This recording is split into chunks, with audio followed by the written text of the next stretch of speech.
thank you for joining us today. You're listening to Pet EDU, and I'm your host, Mary Obadier. This is Society Bites Radio, social interaction for the mind and soul. My guest today is Will Thomas. Will lives in Bradenton and has helped over 3,000 dogs, all one-on-one in the pet owners' homes over the last 12 years. His methods do not involve treats, tools, commands, cages, shock collars, or harsh corrections. He only needs the dog and their owners. His methods are so effective that his clients only need to see him once.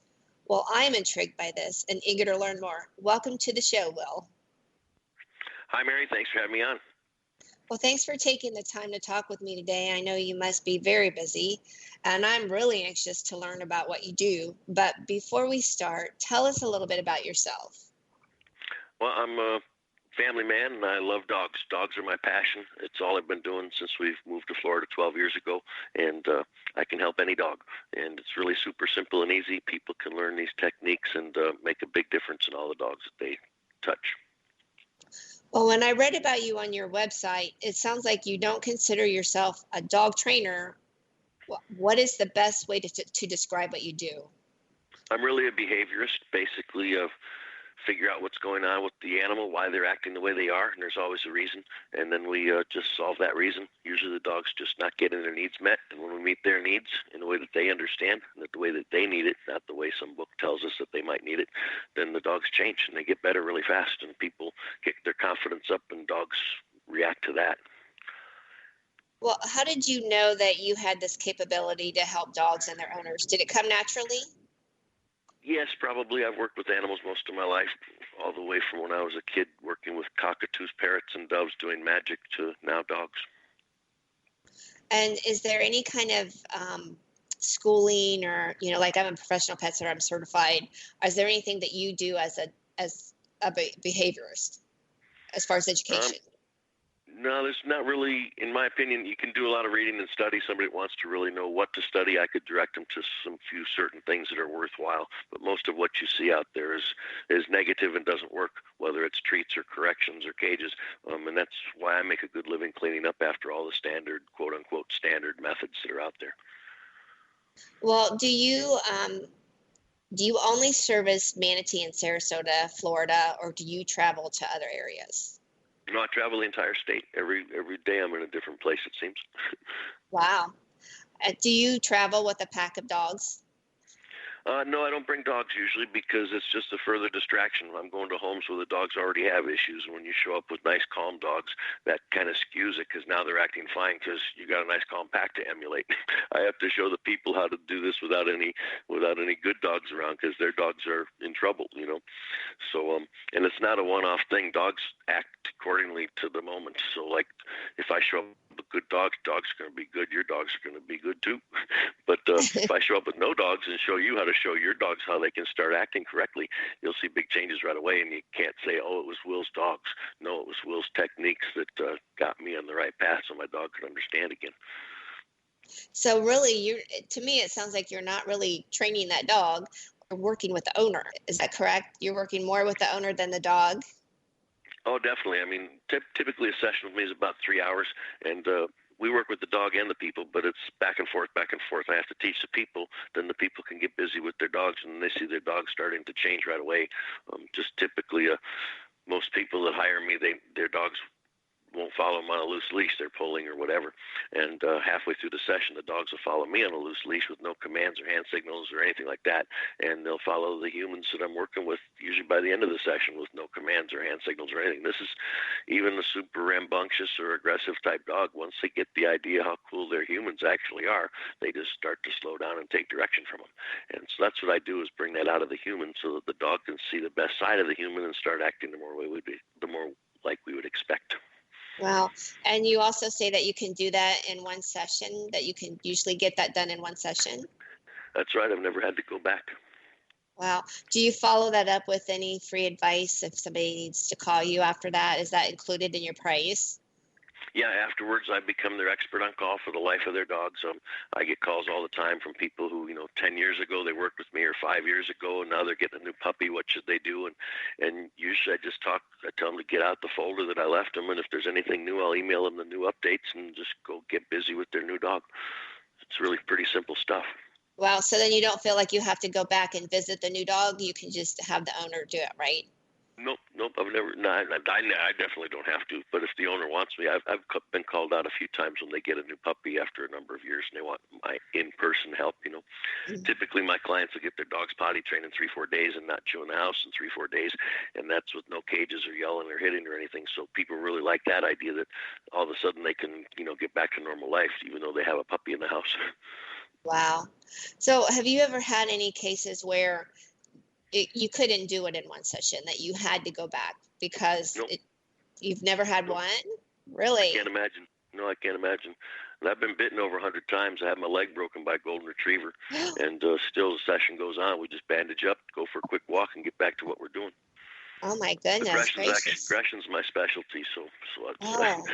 that's why I'm often the third or fourth person called in, because these poor dogs have been through so many guys that come in and scare them and hurt them, or try to reward them for acting this way or something, and so once they come in and see, wow, nothing shakes Will, well, we'll just do what he wants. So that's what happens. Sometimes I get bit. Wow. And then I guess I'm wanting to know your secret. Like, how can you stop an aggressive dog? I'm guessing you probably don't want to share that on the air, but I just wanted to ask. It amazes me that you can do that quickly. What I do is it's about gaining a high level of cooperation, and it's instinctual cooperation. The canine will cooperate instinctually with the strongest energy in the room, so that'll be me. And then once they see the humans can relax, once they see, gosh, he's not even biting him. You see that? He doesn't bite him. He's not trying.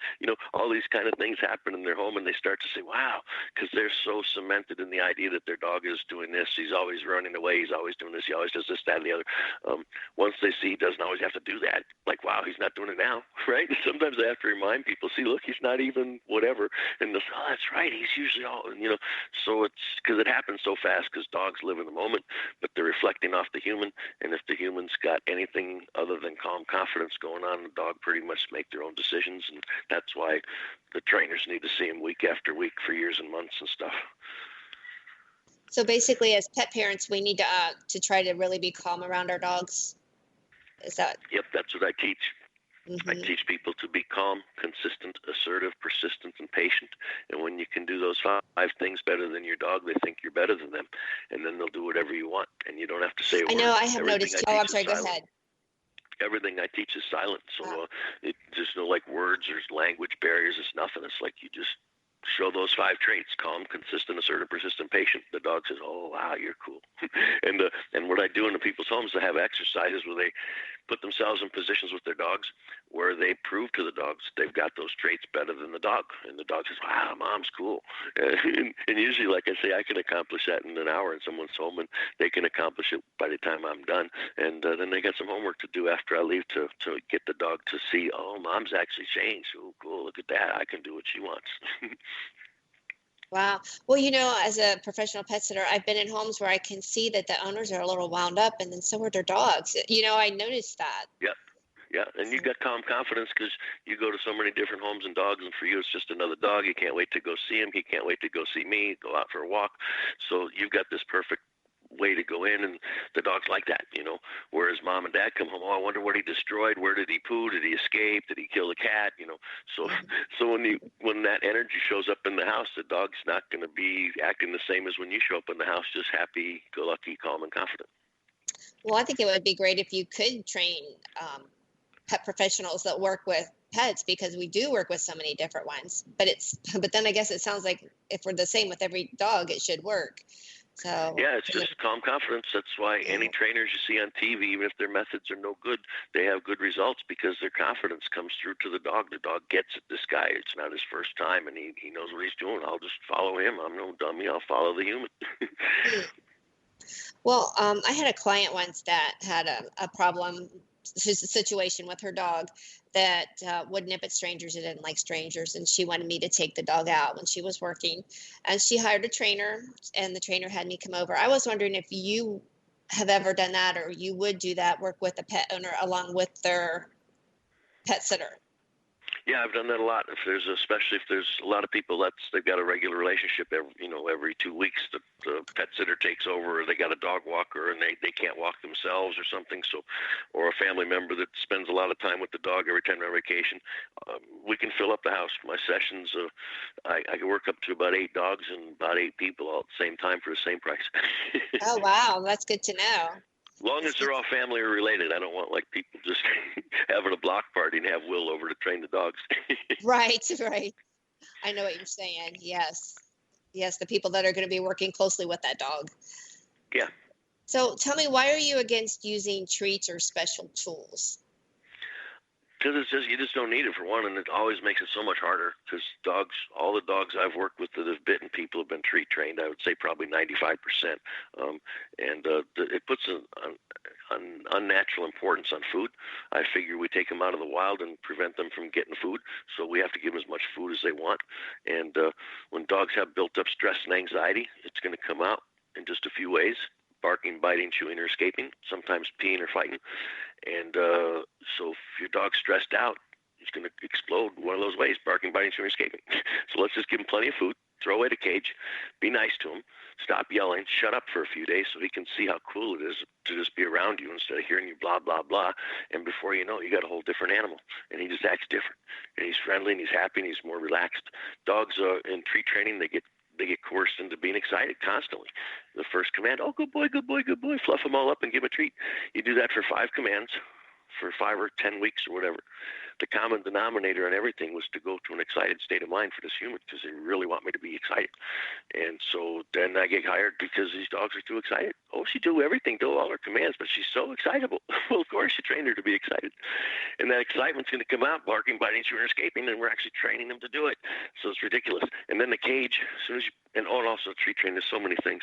As soon as you take the dog, oh, I'm only going to do treats for a week, and then we'll wean her off of it. Well, the first time you don't give your dog a treat for sitting after you've just done it for 100 times, she look at you like, oh my God, and you just broke that trust you've been working on. And oops, it don't matter. You're the same person that locks her in a cage every night, so she knows you don't trust her. So it's all screwy-looey. Poor dogs just look at us like, what is wrong with these people? And so that's where I just show them there's nothing wrong with us, and there's nothing wrong with you. You're a dog. I show people how to basically apprentice their dog into their lifestyle. So when the dog learns to live your lifestyle the way you live it, unless you're locking your kids and husbands in cages, you certainly don't need to put your dog in a cage. It just breeds stress and anxiety. It triggers that instinct of the animal to want to get out. They can't help it. There's no way you can train them out of that instinct, because it's a survival instinct. And so even the dogs, oh, she loves her little house, 17 years. All my dogs love their cages. Well, yeah, but you'd have a different animal who never been in a cage if you never put her in a cage. She'd be totally different, even better. So I get rid of cages. Cages breed stress and anxiety. Also, separation proves you can't handle them. People put the new puppy in the cage. All the old dogs think you can't even handle that stupid little puppy. So I'll help you, Mom. And then they get me into the puppy thinking they're helping you. So many misconfusions. And it's just a big scam started about 25 years ago. Everybody who buys a dog could also spend hundreds of dollars on cages. So let's do that. So that's what they do. I know. It's my passion. Yeah, I see that. Yes. Well, I'm so used to people crating their puppies because it actually keeps them safer from harming themselves in the house. No, it does not. No, I've seen so many puppies get impaled. One lady wrote me an email a couple months ago. They got home and their dog was impaled on the cage and had just been screaming bloody murder, and they didn't know if that had been going on for a half hour or all day or what. When they try to get out, they break their teeth, they tear their pads off their feet, they realize that life is just futile. It's I'm going to lay in my poo and pee, and Mom don't love me. Who wants to live like that? Who would put any living creature in a position like that, to like go to work and hope they don't pee, and if they do, they'll lay in it, they'll figure it out, they'll learn, or they'll squirt on themselves or poo. It's just, I can't imagine. Some of these people, and it's taught and preached, and that's why I won't do any kind of training or classes or certifications, because they all want to teach that crap. It's like treating prisoners at Gitmo. I'm writing a book on it about Stockholm Syndrome in dogs.